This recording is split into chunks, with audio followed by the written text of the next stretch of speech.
Hello बच्चों, कैसे हैं आप आशा करती हूँ घर में रहकर पढ़ाई कर रहे होंगे और अपने स्वास्थ्य का भी पूरा ध्यान रख रहे होंगे। बच्चों, हमारा पाठ 5 अट नहीं रही है, ये आपको मैं आज इस काव्यांश के आधार पर प्रश्नों के उत्तर समझाऊंगी।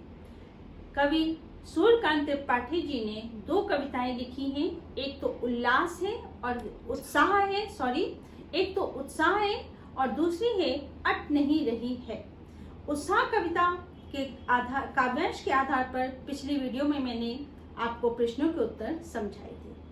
आज मैं आपको अट नहीं रही है काव्यांश के आधार पर प्रश्नों के उत्तर बताऊंगी। तो बच्चों, काव्यांश प्रश्नों के उत्तर समझने से पहले हम काव्यांश को पढ़ लेंगे।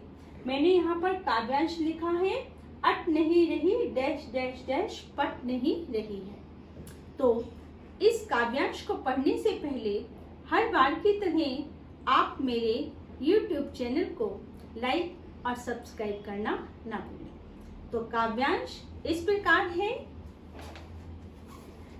अट नहीं रही है आभा फागुन की तन सट नहीं रही है। कहीं सांस लेते हो घर घर भर देते हो, उड़ने को नभ में तुम पर कर देते हो।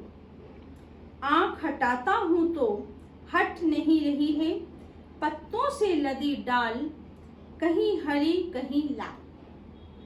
कहीं पड़ी है उर्मे मंद गंध पुष्पमान, पाट पाट शोभा श्री पट नहीं रही। ये था हमारा काव्यांश। यहाँ पर मैंने काव्यांश पूरा तो नहीं आएगा, यहाँ मैंने लिख दिया है अट नहीं रही डैश डैश पट नहीं रही। तो इस काव्यांश का पहला प्रश्न है, अट नहीं रही कविता में हटाने पर भी क्या नहीं हट रही है। बच्चों, ये पहला प्रश्न मैंने ये लिखा है। वैसे अधिकतर काव्यांश में पहला प्रश्न इस प्रकार भी पूछा जाता है कि यह कविता का नाम क्या है और इसके कवि कौन है। तो ये प्रश्न बहुत ही सरल है, जो हर बच्चे को पता होता है, इसलिए मैंने यहाँ पर यह प्रश्न नहीं लिखा है। तो इस कविता का नाम है अट नहीं रही है और कवि हैं सूर्यकांत त्रिपाठी निराला जी।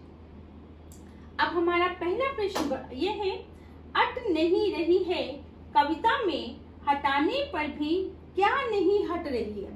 तो अट नहीं रही है कविता में कवि की आंख प्रकृति की सुंदरता से हट नहीं रही है। ये आप आंसर लिखें। प्रश्न नंबर 2, अट नहीं रही है कविता में किस प्रकार की भावना को व्यक्त किया है। तो इस कविता में रहस्यवादी भावना को प्रकट किया है। प्रश्न नंबर 3, फागुन में कौन सी ऋतु होती है और उसकी क्या विशेषता है। फागुन में बसंत ऋतु होती है और इस ऋतु में रंग बिरंगे फूलों का सौंदर्य देखते बनता है। चारों ओर रंग बिरंगे फूल इतने सुंदर लगते हैं कि इसका सौंदर्य बहुत सुंदर लगता है।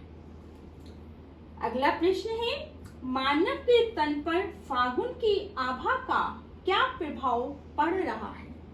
तो मानव के तन पर क्या होता है, मस्ती छा जाती है, मन प्रसन्न हो जाता है, चारों ओर प्रसन्नता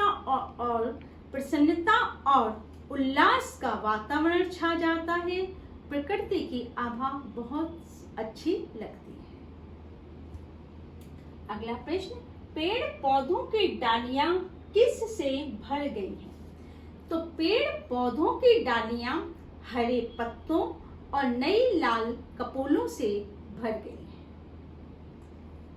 अट नहीं रही कविता में चारों ओर छाई सुंदरता देखकर कवि क्या करना चाहता है।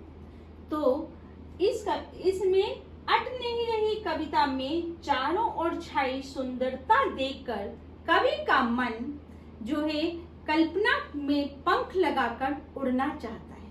कवि चाहता है कि पंख लग जाए और मैं उड़ जाऊं, क्योंकि प्रकृति का सौंदर्य इतना होता है कि कवि उसमें बहुत ज्यादा उसकी ओर आकर्षित हो गया है, तो कवि चाहता है कि मेरे पंख लग जाएं और मैं उड़ जाऊं। ये था इस प्रश्न का उत्तर।